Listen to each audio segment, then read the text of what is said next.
Ya, baik, selamat sore Bapak Ibu Saudaraku yang ada di media Zoom.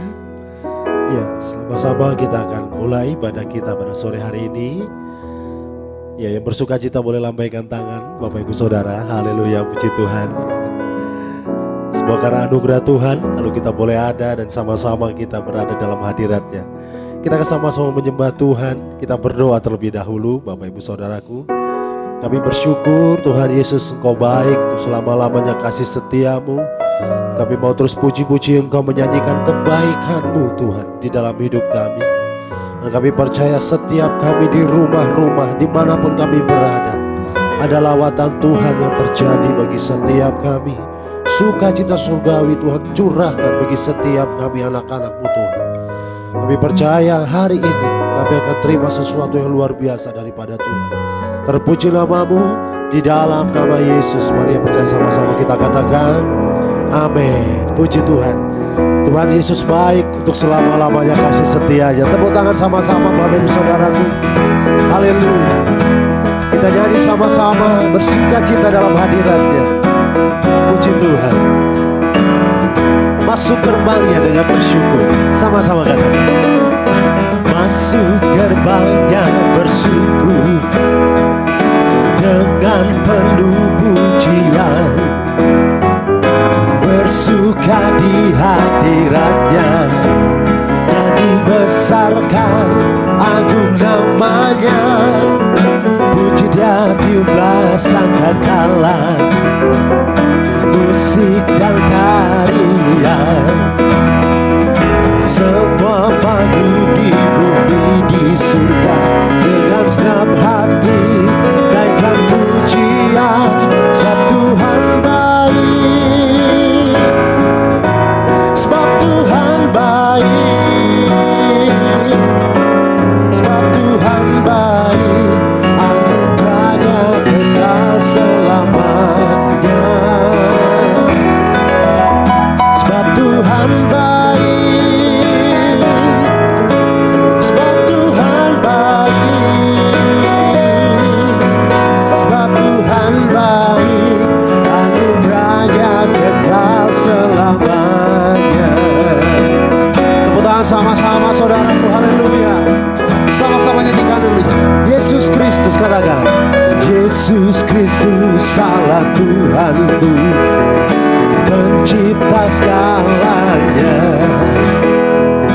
datang sujud di hadapan-Nya, angkat tanganmu, naikkan pujian, puji Dia tiuplah sangkakala, musik dan tarian, semua makhluk di bumi di surga dengan senang hati naikkan pujian, sebab Tuhan baik, sebab Tuhan baik,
tepuk tangan sorak-sorai bagi Tuhan Yesus. Dia baik untuk selama-lamanya, katakan amin. Mari kita bersyukur, bawa syukur kita kepada Tuhan. Segala puji syukur hanya bagi Tuhan Yesus. Tepuk tangan sama-sama. Haleluya. Kami datang kepadamu Tuhan, memuji-muji Engkau. Sama-sama nyanyikan. Segala puji syukur hanya bagi-Mu Tuhan, sebab Kau yang layak dipuja. Kami mau bersorak, tinggikan nama-Mu. Haleluya. Segala puji syukur, segala puji syukur hanya bagi-Mu Tuhan, sebab Kau yang layak dipuja. Kami mau bersorak, tinggikan nama-Mu. Haleluya. Soraklah, soraklah, haleluya. Soraklah, haleluya. Haleluya. Soraklah, haleluya. Soraklah, haleluya. Haleluya. Segala puji syukur hanya bagi-Mu Tuhan, sebab Kau yang layak dipuja. Kami mau bersorak, tinggikan nama-Mu. Haleluya. Sama-sama angkat tangan kita, katakan soraklah, haleluya. Hey, soraklah, haleluya. Haleluya. Oh, soraklah, haleluya. Soraklah, haleluya. Haleluya. Oh, soraklah, haleluya. Soraklah, haleluya. Haleluya. Soraklah, haleluya. Soraklah, haleluya. Haleluya.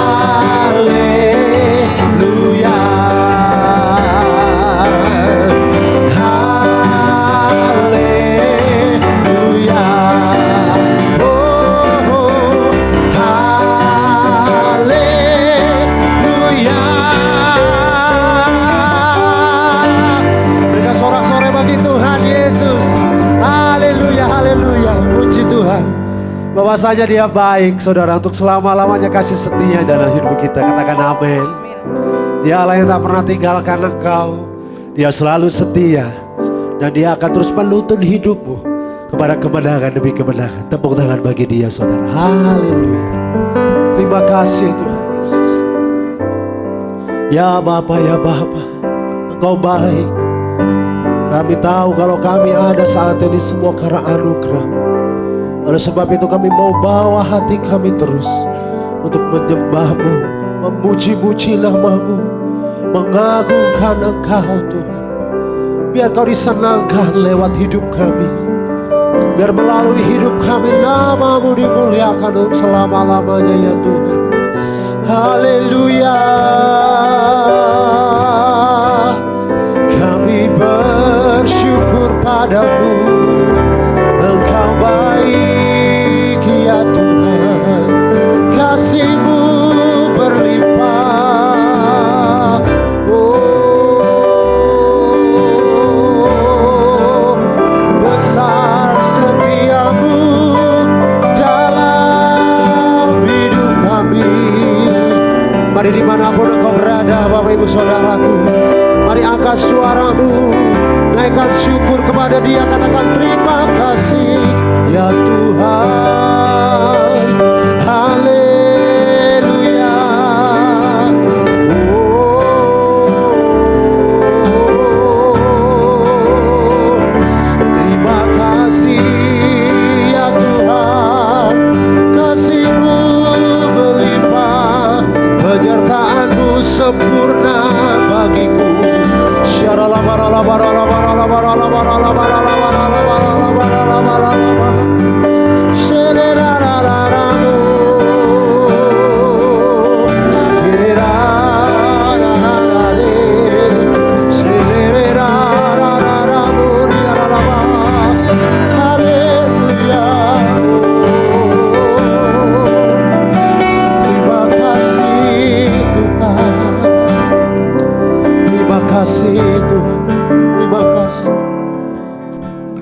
mengalami pembelaan-Mu Tuhan. Kami mengalami tuntunan-Mu Tuhan. Kami katakan Kau baik, terima kasih Bapa. Bapa, ku naikkan syukur padamu. Bapa, Bapa, ku sembah sujud kepadamu. Bapa, Bapa, ku naikkan syukur padamu. Bapa, Bapa, ku sembah sujud kepadamu. Sungguh besar dan kudus nama-Mu Bapa, ku selalu puji nama-Mu. Besar setia-Mu, rahmat-Mu di dalam hidupku Bapa, ku mengasihi-Mu. Mari panggil Dia saudara. Bapa, Bapa, Bapa, Bapa, ku naikkan syukur padamu. Bapa, Bapa, ku sembah sujud kepadamu. Sungguh besar dan kudus nama-Mu Bapa, ku selalu puji nama-Mu.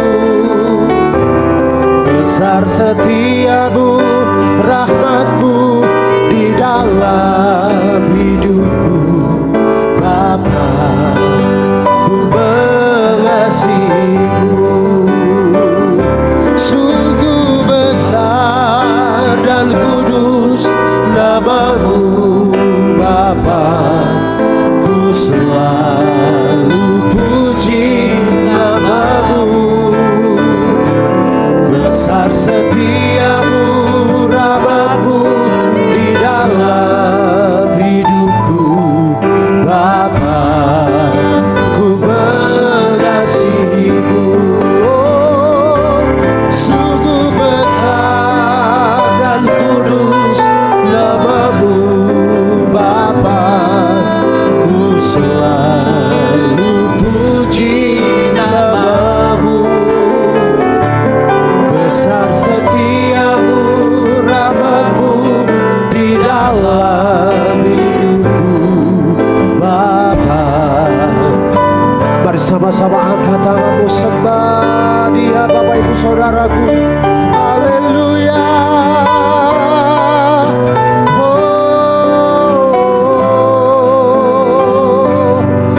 kami mengasihi-Mu Tuhan. Syaranarane. Haleluya.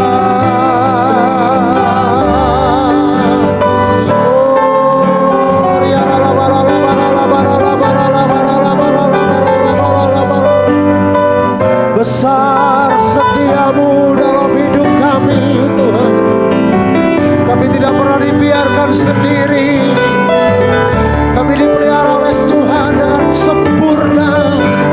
Sungguh ajaib Kau Yesus. Haleluya.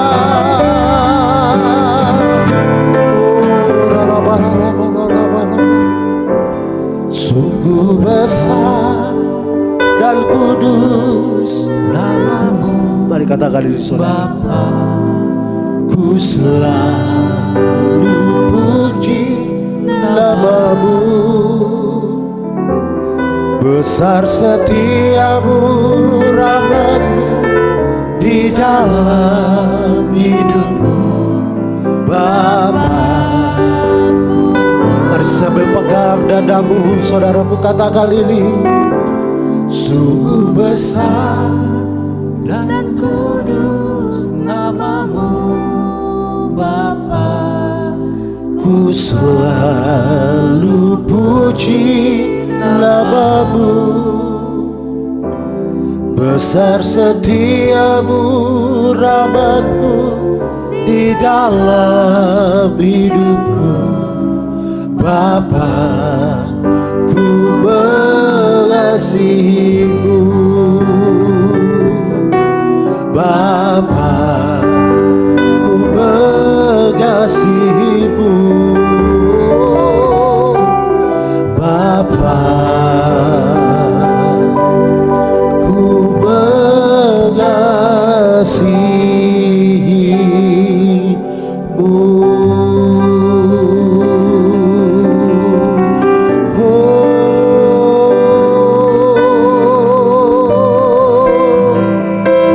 Ajaib kasih-Mu Tuhan, ajaib penyertaan-Mu dalam hidupku. Haleluya, jiwaku bersuka, jiwaku bersyukur karena-Mu ya Tuhan. Haleluya.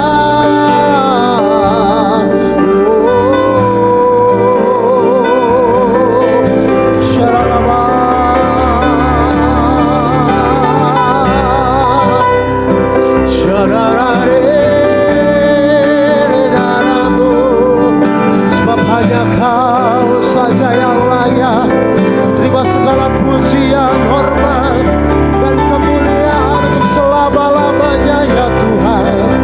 Sebab Kau mulia ya Tuhan. Ajaib segala perbuatan-Mu dalam hidupku. Kau yang memeliharaku, Kau yang membelaku. Haleluya.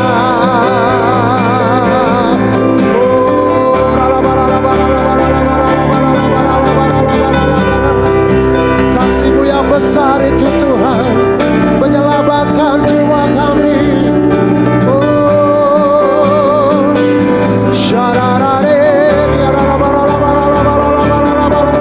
Kami ditebus, kami dipilih oleh Engkau ya Tuhan. Anugerah-Mu berlimpah, anugerah-Mu berlimpah.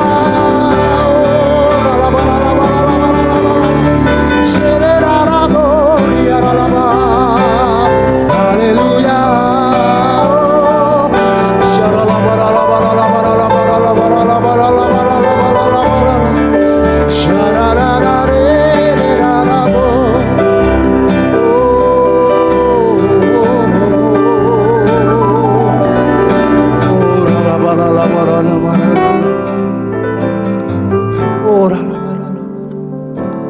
Sungguh besar dan kudus nama-Mu, Bapa. Ku selalu puji nama-Mu. Besar setiamu, rahmat-Mu di dalam hidupku, Bapa. Ku mengasihi-Mu. Angkat tanganmu saudaraku. Menyembah-Mu Tuhan dan Rajaku, memuji-Mu Yesus kekasih jiwaku, mengikuti-Mu seumur hidupku. Di hadirat-Mu bahagiaku penuh. Menyembah-Mu Tuhan dan Raja rajaku, memujimu, Yesus kekasih jiwaku, mengikutimu seumur hidupku, di hadiratmu bahagiaku penuh. Haleluya, menyembahmu Tuhan dan Rajaku, memujimu Yesus kekasih jiwaku, mengikutimu seumur hidupku, di hadiratmu bahagiaku penuh, di hadiratmu bahagiaku penuh, di hadiratmu bahagiaku penuh. Haleluya. Terima kasih Tuhan, kami percaya hadirat-Mu telah melawat setiap kami dimanapun kami berada. Puji-puji nama-Mu Tuhan, saatnya kami siapkan hati kami untuk kami sama-sama menerima firman-Mu yang hidup, yang akan memimpin, menuntun setiap langkah kami, sehingga kami terus hidup di dalam kebenaran-Mu. Terpuji nama-Mu Tuhan, berkati hamba-Mu yang akan menyampaikan firman-Mu dengan kuasa Roh Kudus, pengurapan-Mu penuh atas hamba-Mu. Di dalam nama Yesus kami bersyukur. Haleluya, sama-sama kita katakan amin. Puji Tuhan. Saya persilakan untuk Bapak Pendeta Doli Tatibu. Tuhan berkati. Shalom, selamat malam semua. Terima kasih buat kesempatan yang bisa diberi. Semoga suara saya bisa terdengar dengan baik. Baik. Hari ini saya mengajak Anda untuk melihat 1 Korintus pasal yang ketiga. 1 Korintus pasal yang ketiga ayat yang pertama mulai. 1 Korintus pasal 3 ayat yang pertama. 1 Korintus pasal 3 ayat 1, Paulus berkata demikian, dan aku saudara-saudara pada waktu itu tidak dapat berbicara dengan kamu seperti dengan manusia rohani, tetapi hanya dengan manusia duniawi yang belum dewasa dalam Kristus. Nah, sebelum saya lanjut pada ayat-ayat berikutnya, Paulus renungkan sebentar. Paulus berkata, saudara-saudara, hari ini aku tidak dapat bicara kepada kamu dengan sebagai manusia rohani, tetapi aku cuma bisa bicara kepada kamu sebagai manusia duniawi yang belum dewasa dalam Kristus. Nah, pertanyaan saya hari ini, malam ini, sore hari ini adalah, dari mana Paulus tahu bahwa level kerohanian seseorang itu masih level kerohanian manusia duniawi dan belum manusia rohani? Dengan kata lain, dari mana Paulus bisa mengukur level kedewasaan rohani seseorang? Dari mana dia tahu bahwa orang itu masih belum dewasa, masih kanak-kanak dalam Kristus, ataukah seseorang itu sudah dewasa dalam Kristus? Apa standar yang dipakai oleh Paulus untuk mengukur level kerohanian seseorang? Nah, Paulus kemudian melanjutkan pada ayat yang kedua. Ada dua ukuran, ada dua standar yang dipakai Paulus untuk mengukur level kerohanian seseorang. Nomor satu, pada ayat kedua Paulus berkata, sebab susulah yang kuberikan kepadamu bukanlah makanan keras, sebab kamu belum dapat menerimanya. Dan sekarang pun kamu belum dapat menerimanya. Ayat 3 bagian pertama berkata, karena kamu manusia duniawi. Nah, ternyata Paulus pakai untuk level kerohanian seseorang adalah Paulus mengukur level kerohanian seseorang berdasarkan makanan rohani yang dimakan oleh seseorang. Jadi sekali lagi, dia mengukur level kerohanian seseorang berdasarkan makanan rohani yang dimakan oleh orang tersebut. Sebab dia berkata, susulah yang masih kuberikan kepadamu, bukan makanan keras, karena kamu masih makan susu. Dengan demikian kamu belum dewasa, kamu masih kanak-kanak, kamu masih manusia duniawi. Tetapi kalau kamu sudah bisa makan makanan keras, berarti kamu sudah dewasa. Nah, sebelum kita lanjut membaca terus, Anda lihat senada dengan itu Ibrani pasal 5, lompat sebentar, Ibrani pasal 5 ayat 11, penulis Ibrani menyatakan hal yang serupa. Nah, inilah sebabnya ada banyak orang berspekulasi bahwa yang menulis suratan Ibrani itu adalah Paulus. Sebab ada beberapa hal yang disampaikan Paulus itu kita temukan dicatat dalam tulisan Ibrani. Salah satunya adalah Ibrani 5 ayat 11. Ketika penulis Ibrani berkata tentang hal itu, banyak yang harus kami katakan, tetapi yang sukar untuk dijelaskan karena kamu telah lamban dalam hal mendengarkan. Ayat 12, sebab sekalipun kamu ditinjau dari sudut waktu, sudah seharusnya menjadi pengajar, kamu masih perlu lagi diajarkan asas-asas pokok dari penyataan Allah, dan kamu, perhatikan, masih memerlukan susu, bukan makanan keras. Ayat 13, sebab barang siapa masih memerlukan susu, dia tidak memahami ajaran tentang kebenaran, sebab dia adalah anak kecil. Ayat 14, tetapi makanan keras adalah untuk siapa? Orang-orang dewasa. Nah, Anda temukan bahwa ternyata penulis Ibrani senada dengan Paulus berkata bahwa ukuran kedewasaan seseorang, dari mana dia tahu bahwa orang itu masih kanak-kanak rohani? Dari mana dia tahu seseorang itu sudah dewasa rohani?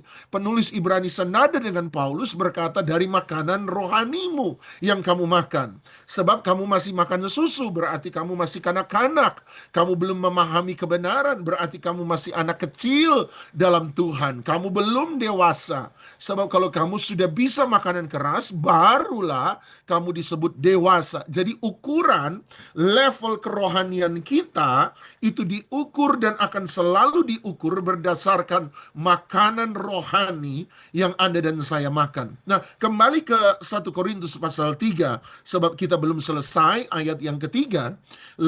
Cara kedua, standar kedua yang dipakai Paulus, ayat 3, 1 Korintus 3 ayat 3, Paulus berkata begini, 1 Korintus 3 ayat 3, sebab jika di antara kamu ada iri hati dan perselisihan, bukankah hal itu menunjukkan bahwa kamu manusia duniawi dan bahwa kamu hidup secara manusiawi. Level kedua yang dipakai Paulus untuk mengukur level kerohanian seseorang, Paulus mengukur level kerohanian seseorang berdasarkan isi hatinya, berdasarkan sikap hatinya, berdasarkan kelakuannya, berdasarkan tindakannya, atau dengan kata lain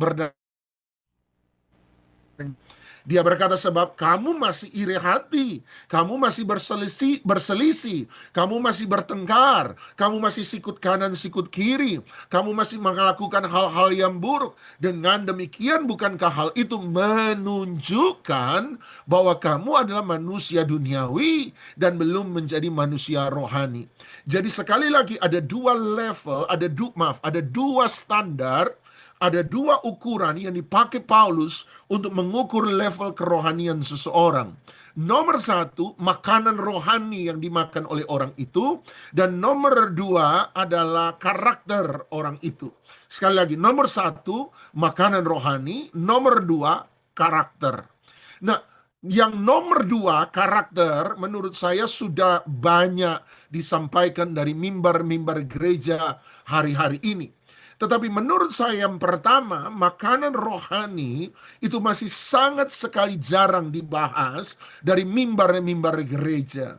Padahal salah satu ukuran, salah satu standar yang dipakai Paulus untuk mengukur level kerohanian seseorang adalah Paulus mengukur berdasarkan makanan rohani orang tersebut. Nah, hari ini saya akan bicara soal makanan rohani. Sebab menurut Paulus sederhana, you are what you eat. Anda adalah siapa, apa yang Anda makan. Anda adalah apa yang Anda makan. Nah, sabar dengan saya akan mencoba pelan-pelan meletakkan dasar Alkitabiah tentang makanan rohani. Baru setelah itu kita akan lihat apa yang coba disampaikan Alkitab kepada kita. Nah, mari kita sabar, pelan-pelan saya akan mengajar Anda tentang dasar-dasar Alkitabiah tentang makanan rohani. Nah, mari kita lihat Kejadian pasal 1, Kejadian pasal 1 ayat yang ke-28. Kejadian pasal 1 ayat yang ke-28. Mari saya letakkan dasar-dasar Alkitabiah tentang makanan rohani. Kejadian 1 ayat 28, Alkitab berkata Allah memberkati mereka, lalu Allah berfirman kepada mereka. Nah, perhatikan baik-baik, Tuhan memberkati, kemudian Tuhan berfirman kepada manusia, dan firman-Nya adalah memberi mereka tugas. Jadi Tuhan memberkati, kemudian Tuhan memberi mereka tugas, Tuhan memberi mereka tanggung jawab untuk dikerjakan. Anda lihat setiap berkat diberikan Tuhan bukan hanya untuk memperkaya diri kita sendiri, tetapi setiap berkat yang diberikan Tuhan kepada kita adalah untuk menyelesaikan sebuah tugas. Sekali lagi, lihat Alkitab berkata Tuhan memberkati, kemudian Tuhan berfirman memberikan mereka tugas. Artinya ketika Tuhan memberkati seseorang bukan hanya untuk memperkaya diri orang itu sendiri, tetapi Tuhan memberkati seseorang sebab ada tugas yang harus dikerjakan dan dilakukan oleh orang tersebut. Jadi di balik setiap berkat selalu ada tugas, ada tujuan yang ingin Tuhan capai. Ketika kita menerima berkat, tetapi kita tidak mengelola berkat itu, menyelesaikan tugas yang Tuhan taruh dalam hidup Anda dan saya, melalui dan lewat berkat-berkat yang Dia berikan kepada kita, maka kita berdosa kepada Tuhan. Jadi setiap berkat Dia beri ada tujuannya. Setiap berkat Dia beri ada maksudnya. Tetapi saya tidak bicara soal itu, mari kita lihat tugas. Nah, kita tahu ada 5 hal yang dikatakan Tuhan kepada Adam dan Hawa. Tuhan berkata, 1, beranak cuculah. Nomor 2, Tuhan berkata bertambah banyak. Nomor 3, Tuhan berkata penuhilah bumi. Nomor 4, Tuhan berkata taklukkanlah itu. Dan nomor 5, Tuhan berkata berkuasalah. Tuhan berkata manusia diciptakan menurut rupa dan gambar Allah, supaya ini tugasnya. 1, Dia suruh mereka beranak cucu. Untuk apa beranak cucu? Untuk bertambah banyak. Untuk apa bertambah banyak? Untuk memenuhi bumi. Untuk apa memenuhi bumi? Untuk menaklukkan itu. Untuk apa kita perlu menaklukkan itu? Supaya kita berkuasa. Tujuan akhir dari perintah Tuhan kepada Adam dan Hawa adalah tujuan akhir dari provisi berkat yang Tuhan berikan pada Adam dan Hawa adalah supaya mereka berkuasa. Itu tujuan akhirnya. Anda dan saya adalah anak-anak Allah, dan karena kita adalah anak Allah, maka konsekuensi dari menjadi anak Allah, Anda dan saya dipanggil untuk berkuasa. Nah, dimanapun Anda berada, sama-sama bilang saya anak Allah, sama-sama bilang saya punya kuasa. Jadi sekali lagi sama-sama bilang saya anak Allah, saya punya kuasa. Yohanes 1:12 berkata barang siapa menerima Dia, percaya kepada Dia, Yesus Tuhan kita, maka mereka diberi kuasa menjadi anak-anak Allah. Nah, hari ini kita dalam masa-masa hari penantian, hari memperingati hari pencurahan Roh Kudus. Kita bicara banyak soal kuasa. Nah, kuasa adalah konsekuensi secara langsung dari menjadi seorang anak. Dan kita disuruh untuk berkuasa. Tetapi kembali Kejadian 1 ayat 28, berkuasa atas apa? Berkuasa atas apa? Nah, perhatikan baik-baik. Dia tidak berkata berkuasa atas manusia lain. Sebab Anda dan saya tidak dipanggil untuk menguasai manusia lain.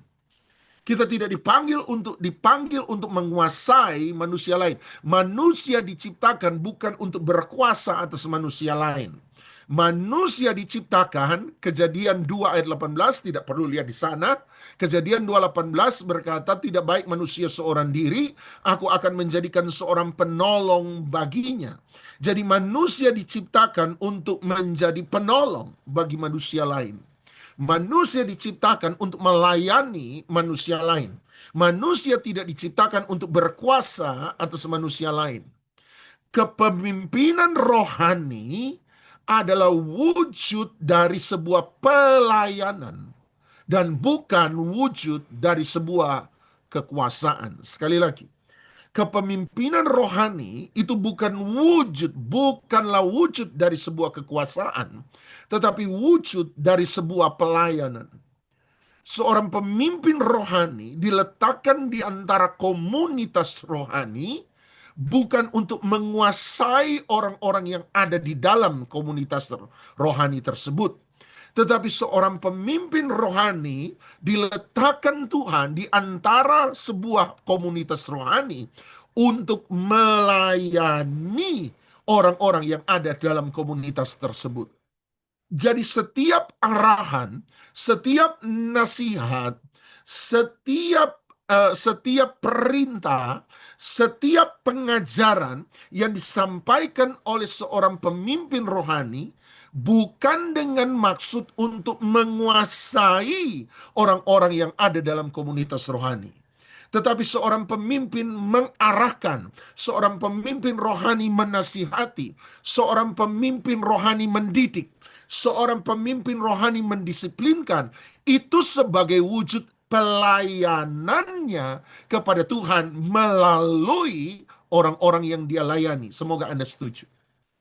Demikian pula sebaliknya jemaat, orang-orang yang ada dalam komunitas rohani tunduk kepada sebuah kepemimpinan rohani, bukan karena pemimpin rohani itu lebih tinggi daripada jemaat, bukan karena pemimpin rohani itu lebih berkuasa daripada jemaat, tetapi umat Tuhan dalam sebuah komunitas rohani tunduk kepada sebuah kepemimpinan rohani sebagai wujud pelayanan mereka kepada Tuhan melalui sang pemimpin rohani. Sebab kepemimpinan rohani, sekali lagi, bukanlah wujud dari sebuah kekuasaan, tetapi kepemimpinan rohani adalah wujud dari sebuah pelayanan. Saya hanya sekedar mau menambahkan ini pada Anda, sebab saya melihat ada banyak bentuk kepemimpinan rohani yang disalahgunakan, baik oleh sang pemimpin rohani tersebut ataupun oleh orang-orang yang dipimpin. Sebab sekali lagi saya tekankan, kepemimpinan ada, hubungan orang tua dan anak ada, otoritas orang tua kepada anak pun ada. Bukan sebagai wujud kekuasaan orang tua terhadap anak, tetapi wujud dari sebuah pelayanan orang tua itu terhadap Tuhan melalui anak-anak yang dipercayakan Tuhan kepada mereka. Sekali lagi, jadi kepemimpinan bukanlah wujud dari sebuah kekuasaan, tetapi kepemimpinan adalah wujud dari sebuah pelayanan. Nah, tetapi pertanyaannya adalah, kalau begitu berkuasa atas apa? Sebab ini disalah mengerti oleh banyak anak-anak Tuhan. Berkuasa atas orang lain, berkuasa atas orang yang belum percaya, berkuasa atas uang saya, atas ekonomi saya. No. Lihat ayat 28, berkuasa atas apa? Dia berkata, berkuasalah atas, satu, Kejadian 1:28, ikan-ikan di laut. Dua, burung-burung di udara. Dan nomor 3, dia berkata segala binatang. Tetapi perhatikan baik-baik, renungkan ini, spesifik Alkitab menambahkan, Tuhan menyatakan bahwa berkuasa atas segala binatang spesifik yang merayap di bumi. Nah, karena kita sudah tahu cerita Kejadian pasal 3, kita akan mengerti betapa pentingnya Tuhan menambahkan kata binatang yang merayap di bumi. Tetapi, kita berkuasa atas apa?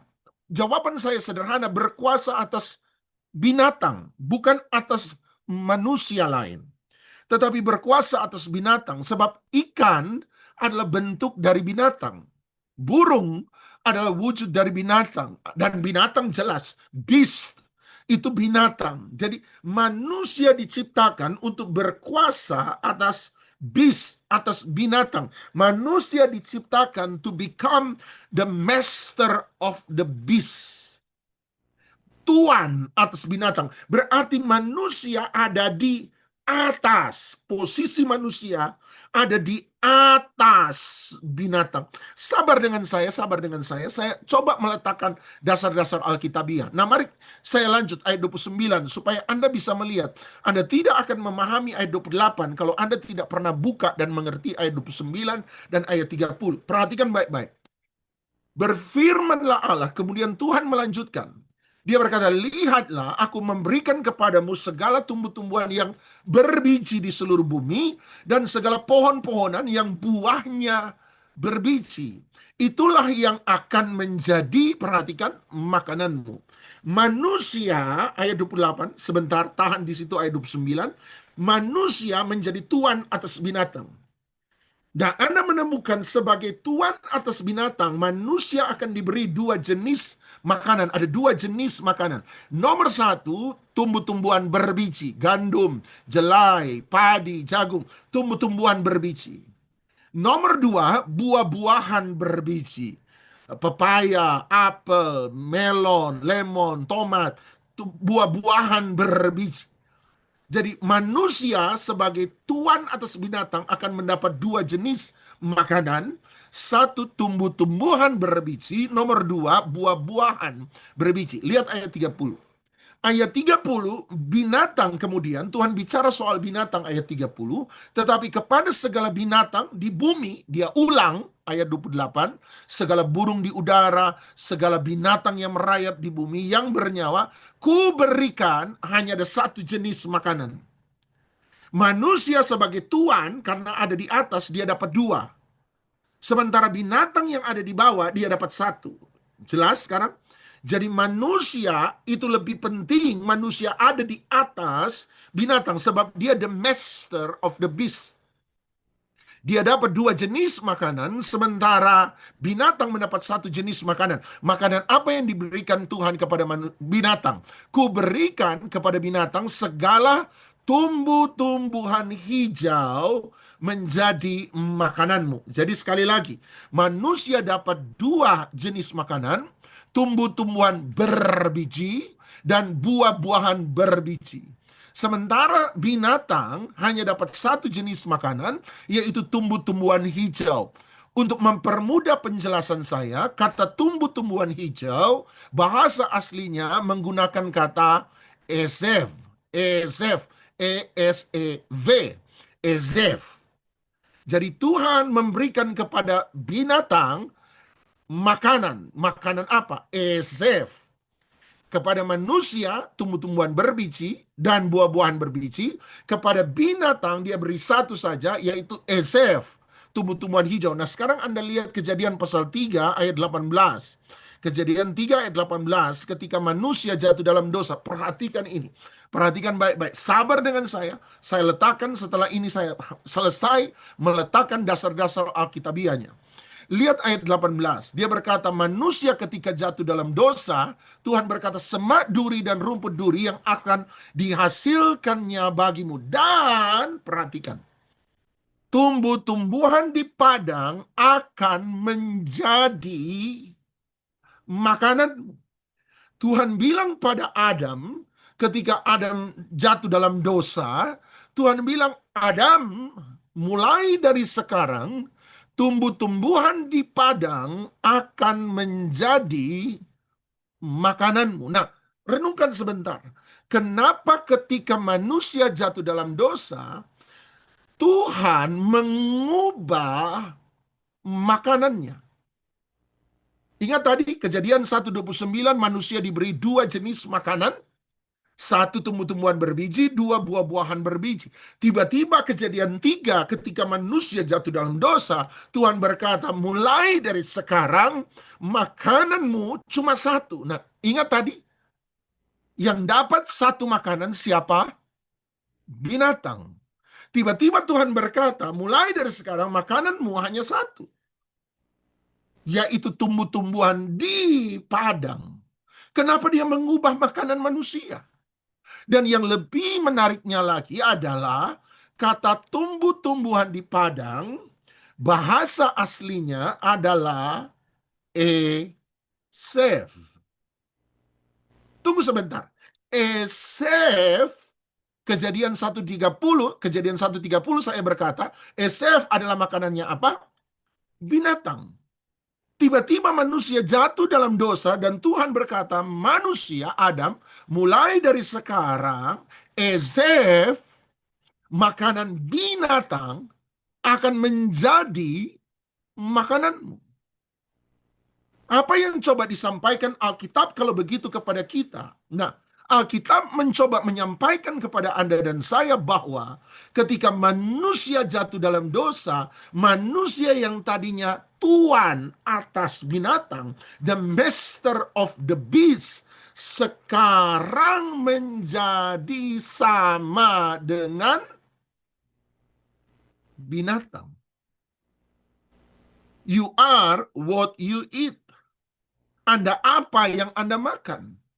Karena manusia makan makanan yang sama dengan binatang, Kejadian 3:18, maka bagi Alkitab sederhana, manusia jadi sama dengan binatang.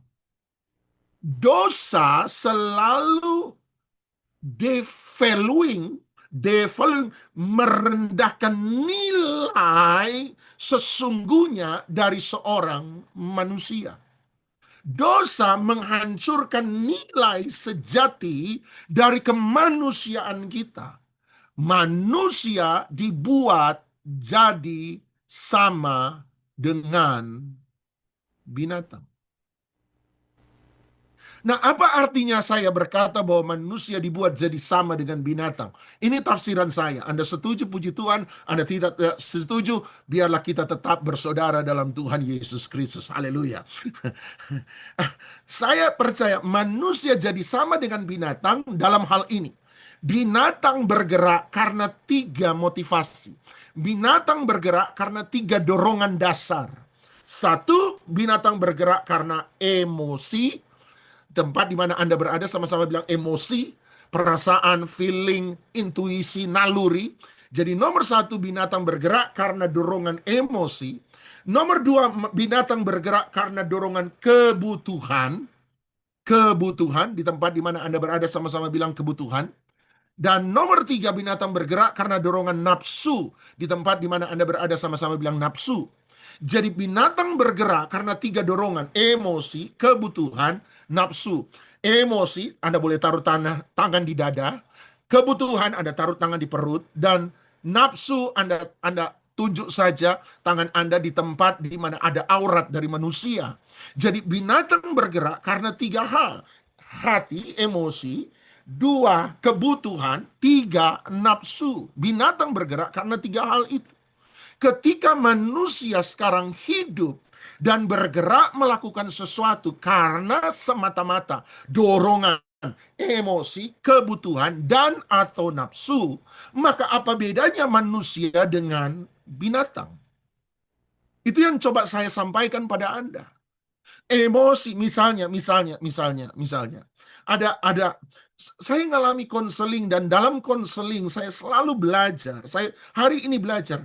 Orang bukan tidak tahu apa yang harus diperbuat sebenarnya. Seringkali orang sudah tahu apa yang harus dilakukan, hanya Mereka punya alasan-alasan secara emosional, alasan-alasan secara kebutuhan, alasan-alasan secara keinginan atau nafsu yang membuat mereka tidak bisa melakukan apa yang mereka tahu benar. Satu kali ada seorang ibu datang sama saya bilang, Pak, saya tahu kan memang harus ngampuni ya Pak ya. Kalau kita disakiti oleh orang kan kita harus ampuni ya Pak. Tapi Pak, kelakuan suami saya, aduh Pak, kelakuan suami saya. Itu biar Tuhan Yesus datang sampai kali ketiga Pak. Jangan harap dia berubah Pak. Aduh Pak, sakit hati saya. Nah, berarti kan dia bergerak karena dorongan emosi. Atau ada orang datang, Pak Pendeta, saya tahu Pak, Alkitab ajar kita harus hidup lurus Pak, harus hidup benar Pak. Tetapi kerjaan zaman sekarang Pak, kalau hidup terlalu lurus, kerjaan terlalu lurus, terlalu benar, tidak mungkin kaya Pak. Gini saja, dia bilang sama saya, gini saja, Pak Pendeta tutup mata. Taunya Pak Pendeta doain saya. Nggak perlu tahu saya buat apa, pokoknya doain saya. Pokoknya saya jamin, Pak Pendeta buka mata, perpuluhan nambah. Itu, itu kan berarti dorongan sebuah kebutuhan. Atau ada orang bilang begini, ada orang bilang, Pak Pendeta saya kan istri pelaut Pak. Pak Anda tahu kan nasib istri pelaut Pak. Jangankan setahun dua kali, aduh Pak, setahun dua kali udah syukur Pak kalau suami pulang rumah. Sering kali Pak, jangankan setahun sekali, sering kali setahun nggak balik-balik Pak. Gitu Pak, ya saya juga manusia ya Pak ya. Perempuan juga ada manusia, makhluk lemah Pak kan. Perempuan juga butuh tati tayang, tati tayang. Butuh tati tayang Pak. Aduh gimana ya Pak ya. Suami jarang di rumah. Ya kebetulan Pak. Tetangga sebelah, itu suami tetangga sebelah juga jarang dibelai istri. Dia juga butuh tati tayang. Kebetulan kita berdua butuh tati tayang. Akhirnya kita tayang-tayangan Pak. Kan celaka. Berarti kan karena dorongan nafsu. Anda lihat. Manusia itu bergerak, ketika bergerak hanya karena dorongan emosi, kebutuhan, dan atau hawa nafsu. Maka manusia tidak ada bedanya dengan binatang. Ini yang saya mau katakan. Kita punya emosi, tetapi hidup tidak boleh dikendalikan oleh emosi. Yang setuju katakan amin. Kita punya kebutuhan, tetapi hidup tidak boleh dikendalikan oleh kebutuhan. Kita punya nafsu, tetapi hidup tidak boleh dikendalikan oleh hawa nafsu. Sekali lagi, Anda dan saya punya emosi, tetapi hidup tidak boleh dikendalikan oleh emosi. Anda dan saya punya kebutuhan, tapi hidup tidak boleh dikendalikan oleh kebutuhan. Anda dan saya punya nafsu, tetapi hidup tidak boleh dikendalikan oleh hawa nafsu. Kalau begitu, apa dan bagaimana saya mengendalikan emosi, kebutuhan, dan nafsu saya? Wisdom, hikmat yang daripada Tuhan. Makanya Yehezkiel 28 bicara tentang kejatuhan manusia. Dia berkata, Yehezkiel 28, engkau menjadi sombong karena kecantikanmu dan engkau menghancurkan hikmat yang ada daripadamu. Ketika manusia jatuh dalam dosa, manusia destroy, menghancurkan the wisdom of God, hikmat dari Tuhan, sehingga ketika dia tidak hidup lagi dari hikmat Tuhan, maka dia menjadi makhluk yang dikendalikan oleh emosi, kebutuhan, dan hawa nafsu. Makanya yang menggoda Adam dan Hawa di Taman Eden adalah ular. Dan Alkitab memperkenalkan ular sebagai makhluk yang paling cerdik. Dengar, ketika Adam menghancurkan the wisdom of God, hikmat Allah yang ada padanya, dan menggantikannya dengan kecerdikan ular, maka justru di waktu yang sama itu, manusia bergerak karena dorongan emosi, kebutuhan, dan hawa nafsu. Makanya ular diperkenalkan sebagai binatang yang paling cerdik, sebab kecerdikan ini akan menghancurkan, melihat bagaimana hancurnya hikmat Tuhan karena manusia memilih kecerdikan dunia lebih daripada hikmat Tuhan. Dan ketika manusia lakukan itu, manusia jadi sama dengan binatang. Manusia dikendalikan oleh emosi, oleh kebutuhan, dan hawa nafsu. Lihat Kejadian pasal 4, Kejadian pasal 4 ayat yang ke-6. Kejadian 4 ayat yang ke-6. Kejadian 4 ayat yang ke-6. Kejadian 4 ayat 6, firman Tuhan kepada Kain, dia berkata, mengapa hatimu panas dan mukamu muram? Perhatikan, hati panas dulu baru muka muram. Bukan muka muram dulu baru hati panas. Artinya yang di dalam selalu mengendalikan apa yang di luar. Yang di dalam selalu menentukan apa yang ada di luar. Hati panas baru muka muram. Gara-gara hatimu panas, mukamu muram. Bukan karena muka muram baru hati menjadi panas. Tidak. Hati panas, hati menentukan apa yang ada di luar. Makanya kalau Anda sudah tidak suka sama seseorang, maka apapun yang orang itu perbuat akan selalu terlihat jelek di mata Anda. Setuju? Kalau Anda sudah tidak senang sama seseorang, maka apapun yang orang itu perbuat selalu terlihat jelek di mata Anda. Makanya Alkitab berkata, jagalah hatimu dengan segala kewaspadaan, karena dari dalam hatilah mengalir keluar kehidupan. Jadi hidup yang kita hidupi adalah hasil dari apa yang ada di dalam hati kita. Amsal yang sama berkata bahwa sebagaimana air mencerminkan wajah, demikian pula hati mencerminkan manusia. Manusia hanyalah cerminan dari apa yang ada dalam hatinya. Lihat ayat 7. Ayat 7. Kemudian dia berkata, apakah mukamu tidak akan berseri jika engkau berbuat baik? Tetapi jika engkau tidak berbuat baik, perhatikan, dosa. Apa itu dosa? Kejadian 4 ayat 7. Apa itu dosa? Tuhan mau bilang dosa. Apa itu dosa? Dosa, Kain, dosa itu ular yang sama yang berhasil menggoda ayah dan ibumu, ular yang sama yang berhasil menghancurkan orang tuamu, ular yang sama. Nah, makanya spesifik Alkitab berkata binatang merayap. Ular adalah jenis utama dari binatang merayap. Kamu kalah sama ular, kamu jadi seperti ular. Dan dia berkata, sekarang ular yang sama, dia sebut dosa, sementara mengintip di depan pintu. Dia berkata, dan dia sangat menggoda engkau, perhatikan. Tetapi engkau harus, apa? Berkuasa atasnya. Kembali lagi istilah Kejadian 1:28 dalam bahasa Indonesia dimunculkan ulang. Dia berkata, untuk inilah engkau diciptakan, Kain. Engkau tidak dipanggil untuk kalah kepada dosa. Engkau tidak dipanggil untuk kalah pada iri hati. Engkau tidak dipanggil untuk kalah kepada hawa nafsu. Engkau tidak dipanggil untuk kalah pada amarah, dengki, trauma, depresi, stres. Engkau dipanggil berkuasa. Disinilah dia menunjukkan kepada kita bahwa manusia sejak dari semula tidak ditentukan untuk jadi sama dengan binatang.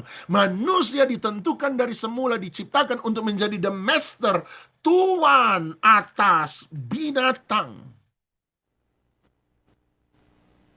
Ada binatang, kembali lagi dosa yang mencoba untuk masuk dalam hidupmu. Kembali ke Kejadian 4 ayat 7. Anda lihat. Yang dilakukan oleh setan, perhatikan, yang dilakukan oleh setan, yang dilakukan oleh ular, yang dilakukan oleh dosa hanyalah ini. Perhatikan, dosa, perhatikan kata dosa, sudah mengintip di depan pintu. Kata mengintip di depan pintu, dia ada di luar pintu hati kita atau di dalam pintu hati kita. Di luar. Dia ada di luar, dia mengintip. Apa yang dia lakukan di luar? Dia sangat menggoda engkau. Perhatikan, ular, setan, dosa tidak pernah punya kuasa dalam hidup Anda dan saya. Anda dan sayalah yang ditentukan untuk berkuasa atas dosa. Anda dan saya yang ditentukan untuk berkuasa atas iri hati. Anda dan saya yang ditentukan untuk berkuasa atas kesombongan. Anda dan saya ditentukan untuk berkuasa atas amarah dalam hidup kita. Anda dan saya ditentukan untuk berkuasa atas rasa takut. Tapi hari ini Engkau justru dikuasai itu semua. Kenapa? Kenapa? Lihat, perhatikan. Sebab dia sangat menggoda. Setan tidak punya kuasa dalam hidup Anda dan saya. Katakan amin. Setan tidak punya kuasa dalam hidup kita. Katakan amin. Rasa takut tidak punya kuasa dalam hidup Anda dan saya. Katakan amin. Rasa sombong, serakah, iri hati, kemarahan, kebencian, kekhawatiran tidak pernah punya kuasa dalam hidup Anda dan saya. Anda berkuasa. Yang dilakukan oleh setan adalah dia hanya menggoda. Dia tidak punya kuasa. Dia hanya sangat menggoda. Jadi yang dilakukan oleh setan, dia hanya menggoda. Menggoda dengan sangat. Saya pakai perumpamaan, kalau saya pakai analogi setan seperti mirip tukang sate. Kenapa saya disebut tukang sate? Cuma tukang kipas. Dia cuma kipas. Apa yang setan kipas? Emosi, kebutuhan, nafsu. Dia cuma kipas emosi. Dia cuma tukang kipas emosi. Coba tanya, pernah dikipas setan nggak? Saya yakin pernah lah. Semua pernah dikipas setan, saya percaya. Pertanyaan saya, waktu dikipas setan, apinya menyala nggak? Jangan tolong Anda jawab, menyala abangku. Jangan. Dia cuma kipas emosi. Dia hanya ngompori, ngipasi emosi kita. Satu kali ada pendeta, ada punya skandal di Surabaya. Di Surabaya ada pendeta, ada skandal. Jemaat biasa kalau ada pendeta punya skandal, maka pendeta lain disuruh minta pendapatnya. Saya waktu kisah kejadian itu ada satu pendeta punya skandal di Surabaya. Saya ditanya berkali-kali oleh beberapa orang berbeda, Pak, apa pendapat Anda tentang pendeta itu? Karena sudah terlalu sering ditanya, saya itu agak mangkel, agak kurang enak ketika ditanya sekali lagi oleh seorang jemaat yang lain, Pak, menurut pendapat Bapak, kenapa pendeta itu melakukan skandal seperti itu? Jawaban saya agak nggak enak, saya bilang begini, gini loh ya, saya disebut pelayanan di gerejanya hampir nggak pernah. Dulu sekali pernah, setelah itu sudah nggak pernah. Sudah nggak pernah di tempatnya dia, pelayanan, saya nggak kenal dia. Jangan saya disuruh jawab, saya tidak kenal. Kemudian saya disuruh jawab, menurut saya tidak fair. Dia punya istri, tanyalah sama istrinya. Dia punya jemaat, minimal tanyalah pada jemaatnya. Jangan tanya sama saya. Kesannya begini loh, kesannya. Siapa yang berbuat, dia yang harus tanggung, dia yang harus jawab. Namanya tanggung jawab. Ini kan aneh, pendeta lain yang berbuat, saya yang disuruh jawab. Kan itu aneh, Bapak Ibu. Jadi saya agak-agak gimana gitu loh. Orang yang buat kok saya disuruh jawab. Pokoknya kalau ada pendeta sudah punya skandal, kita pendeta-pendeta lain sudah siap-siap harus beri jawaban gitu ya. Jadi agak nggak enak gitu. Bukan kita yang buat, kita sengaja jaga dalam kekudusan, hidup kudus, hidup benar. Tapi selalu kena getah kita juga. Sehingga saya bilang, jangan orang yang berbuat, saya yang disuruh jawab. Gitu. Dia punya istri, tanya istri. Dia punya jemaat, tanya jemaat. Nah, tapi sekarang kalau ada kasus-kasus skandal, saya agak gampang jawabnya. Jawabnya gimana, Pak? Gampang. Pak, kenapa ada pendeta jatuh dalam skandal? Jawaban saya sekarang gampang. Kena dikipas setan. Itu aja dah. Pak, kenapa ada ibu-ibu sudah pelayanan, Pak? Pelayanan ini jadi panitia ini, sudah ikut ini, bahkan sudah bawa firman Tuhan di gerejanya, sudah menyampaikan firman, kok mulutnya masih jahat? Jawaban saya sekarang gampang. Kena dikipas setan lah, gitu ya. Pernah dikipas setan? Semoga ya pasti semua, tapi saya percaya jangan sampai menyala, itu saja. Pokoknya jangan jawab menyala abangku, pokoknya jangan. Setan cuma kipas. Dia buat Anda dan saya jadi sama dengan dia. Iblis hanya berkuasa, catat baik-baik. Iblis hanya berkuasa ketika kita bawa masuk ke dalam hidup kita. Selama dia masih di luar, dia ada di depan pintu mengintip. Selama dia di luar hati Anda, dia tidak punya kuasa dalam hidup Anda dan saya. Dia hanya bisa menggoda, dia hanya bisa kipas. tetapi dia tidak punya kuasa. Anda dan saya yang punya kuasa. Kapan setan punya kuasa dalam hidup kita? Ketika kita bawa dia masuk dalam hidup Anda dan saya. Di situ dia berkuasa. Lukas pasal 15, Lukas 15. Lukas 15. Lukas 15. Lukas 15 ayat 16. Lukas 15 ayat 16. Salah satu kisah perumpamaan Tuhan Yesus yang sangat terkenal bicara tentang seseorang yang jatuh dalam dosa. Lihat Lukas 15:16 ayat tentang anak bungsu. Dia berkata, lalu anak bungsu itu ingin mengisi perutnya, ingin memakan. Apa yang dia ingin makan? Ampas. Ampas itu makanan sisa, makanan basi, makanan busuk, makanan yang sudah tidak layak dimakan oleh manusia, yang kemudian dijadikan makanan babi itu. Renungkan sebentar. Kalau begitu manusia makan dulu. Setelah manusia selesai makan, apa yang tidak lagi dimakan manusia, apa yang tidak pantas dimakan manusia, apa yang tidak layak dimakan manusia, dijadikan makanan babi. Kalau begitu mana yang lebih tinggi? Mana yang ada di atas siapa? Manusia ada di atas babi, atau babi ada di atas manusia? Atau manusia sama dengan babi? Jawabannya adalah manusia ada di atas babi. Sebab manusia makan dulu baru babi makan. Artinya manusia, dengan ayat sederhana ini menjelaskan pada kita, manusia diciptakan sekali lagi menjadi tuan atas binatang. Tetapi ketika anak bungsu keluar dari rumah bapa, dia ada dalam dosa, dia ingin makan makanan yang sama dengan babi. Menurut narasi Alkitab, berarti manusia sudah jadi sama dengan babi. Manusia jadi sama dengan binatang. Tapi dalam Lukas 15 ayat 16 ada yang lebih dalam, ada yang lebih dalam. Perhatikan. Sebab Alkitab Tuhan Yesus tidak berhenti di sana, dia kemudian koma dan berkata, tetapi tidak seorang pun yang memberikannya kepadanya. Tunggu dulu. Jadi anak bungsu ini datang kepada bosnya. Anggap dia datang sama bosnya. Dia bilang sama bosnya, bos, aku ini lapar. Gaji di sini tidak cukup untuk buat aku, bahkan mengenyangkan perutku pun tidak. Bos, gini saja. Boleh enggak ampas yang akan menjadi makanan babi, sebelum dilempar ke babi, sebelum jatuh di lumpur, izinkan aku pilih. Apa yang aku bisa makan, aku ambil, aku makan. Toh porsiku enggak segede babi. Apa yang aku bisa makan, aku makan. Tolong bos, aku pilih mana yang aku bisa makan. Tolong, aku minta. Supaya aku bisa ngisi perut.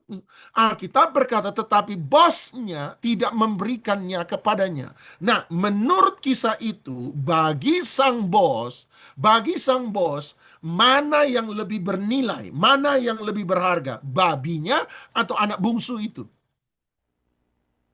Babi dong. Sebab dia minta makanan babi, bosnya pun nggak ngasih. Artinya bagi sang bos, babi lebih bernilai daripada anak bungsu. Iya, babi dipotong per kilo dapat duit. Anak bungsu dipotong per kilo justru masuk penjara. Gak ada nilainya. Babi masih kasih pemasukan, anak bungsu tidak memberi pemasukan. Saya kasih tahu. Ketika manusia diciptakan untuk menjadi tuan atas binatang, dosa membuat manusia jadi sama dengan binatang. Tapi kalau Anda dan saya terus-menerus hidup dalam dosa, maka kita dibuat menjadi lebih rendah daripada binatang. Jangan pikir dosa mau membuat kita sama dengan dia.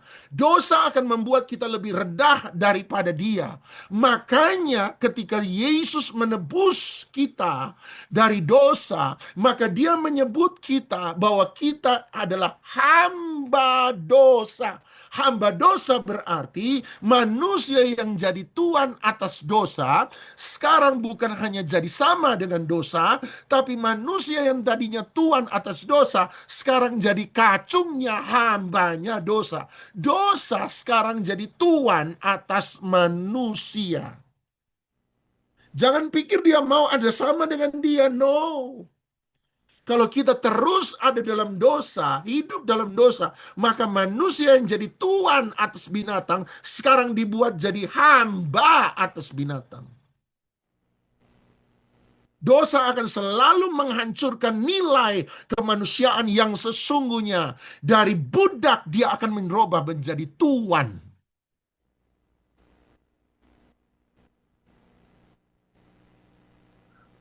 Makanya Makanya ketika Tuhan Yesus mati, ketika Tuhan Yesus bangkit, ketika Tuhan Yesus naik ke sorga, ketika dia mencurahkan Roh Kudusnya kepada manusia, Anda harus memahami satu hal.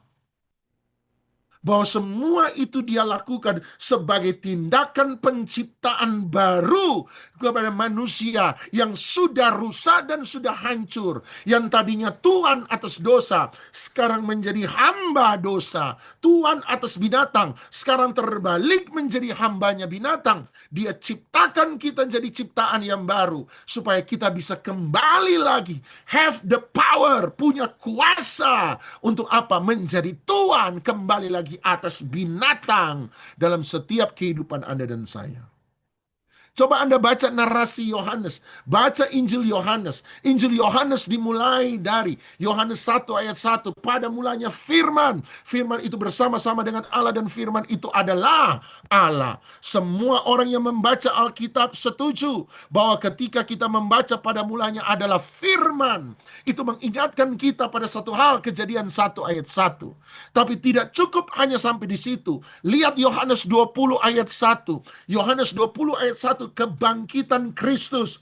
Lihat kebangkitan Kristus. Yohanes 20 ayat 1, Yohanes berkata pada hari pertama minggu itu, pagi-pagi benar ketika hari masih gelap. Hari pertama. Yohanes tidak sebut hari ke-8.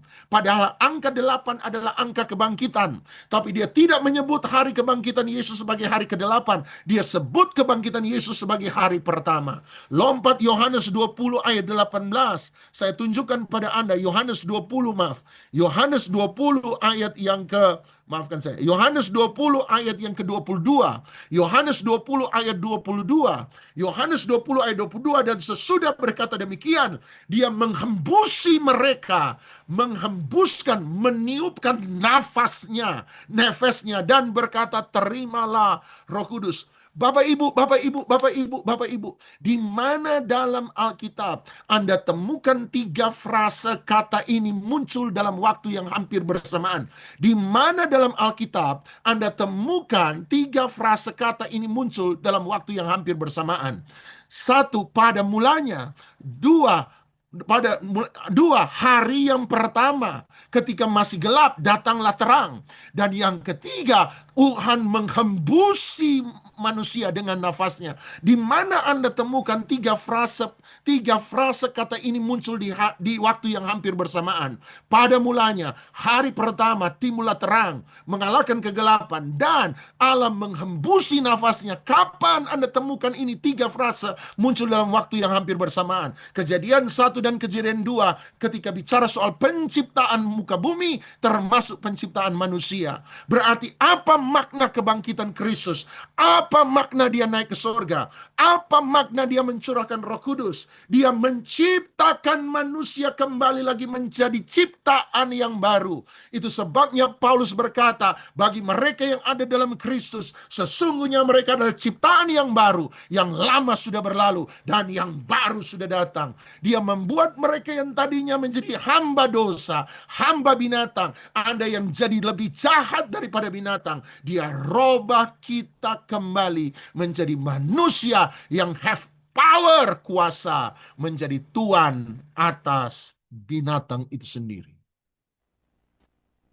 Bapak Ibu Saudara sekalian, Makna dari Roh Kudus hadir nomor satu adalah untuk kita menginjil, menjadi saksi. Tetapi dia sebut kita bukan bersaksi, tetapi saksi. Saksi berarti kita bercerita melalui kehidupan kita. Dan sudahkah kehidupan kita menjadi kehidupan yang dirubahkan? Bagaimana saya bisa berubah dalam hidup ini? Dengan menyadari mulai dari sekarang, 2000 tahun yang lalu peristiwa Pentakosta sudah terjadi dan sampai hari ini masih tetap terjadi. Manusia yang lama diberi lagi diciptakan menjadi manusia baru. Dan sama Kejadian 1 ayat 26, dia memberi kepada manusia yang baru. Kejadian 1 ayat 28 memberikan pada manusia yang baru itu kuasa untuk berkuasa atas binatang yang ada dalam hidup manusia.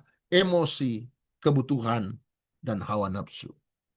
Selamat menjadi saksi dan bersaksi bagi semua orang. Bagaimana hidup kita dirubahkan oleh Tuhan.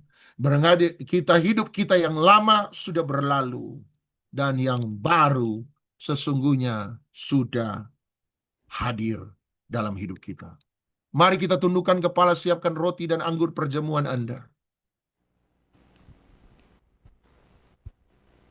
Setiap kali kita makan dan minum roti dan anggur, kita mengingat satu hal, bahwa pengorbanan Kristus, kematian, kebangkitan, kenaikan ke surga, dan curahnya Roh Kudus dalam hidup Anda dan saya menjadikan kita bersekutu dengan Dia. Kita ada di dalam Dia dan Dia ada di dalam kita. Oleh sebab itu semua yang ada di dalam Kristus, there is no condemnation, tidak ada penghakiman, dan mereka semua yang ada dalam Kristus adalah ciptaan yang baru.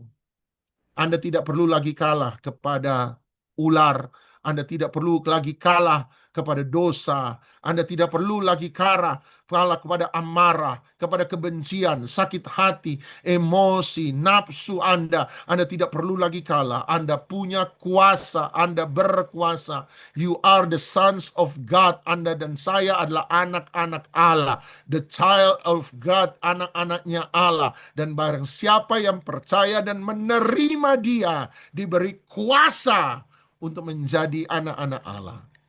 You have the power. Anda punya kuasa. Hari ini apa yang menjadi ketakutanmu? Kalahkanlah dengan percaya bahwa kita ada dalam Kristus dan Kristus ada di dalam kita.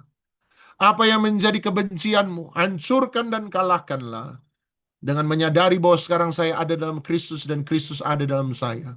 Saya tidak harus kalah pada dosa. Saya tidak ditentukan untuk kalah pada emosi negatif. Saya tidak ditentukan oleh kalah untuk apa saja. Saya dipanggil untuk menjadi pemenang, bahkan lebih daripada pemenang bersama-sama dengan Kristus yang telah mati bagi kita. Bapa dalam sorga, ini roti dan anggur biasa. Tapi kami percaya ketika kami bersekutu dalam persekutuan orang percaya, memanggil nama Yesus di tengah-tengah kami, maka roti dan anggur ini adalah tubuh dan darah-Mu. Kami menjadi satu di dalam Engkau, Engkau menjadi satu di dalam kami. Kami ada dalam Kristus sebagaimana Kristus ada di dalam kami. Oleh sebab itu biarkan dengan hati yang lurus, hati yang kudus, hati yang tulus, hati yang jujur di hadapan Tuhan, kami menerimanya dengan penuh hormat, sehingga tidak ada di antara kami yang menjadi lemah, tidak ada di antara kami yang menjadi sakit, tidak ada yang di antara kami yang menjadi mati, tetapi kami akan menjadi sehat, kami menjadi sembuh, kami menjadi kuat, kami menjadi diberkati dalam nama Tuhan Yesus Kristus. Terima kasih. Angkat roti di tangan kanan Anda sekarang.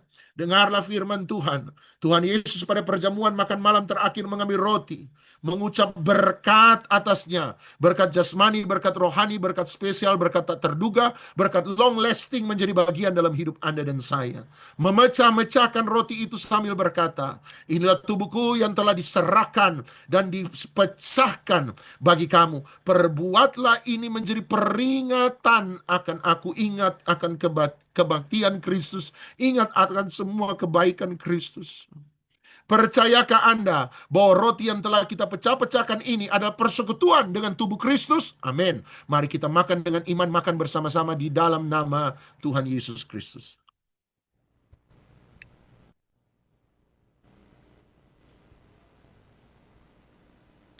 Mari mengucap syukur, mari mengucap syukur. Angkat cawan di tangan kanan Anda.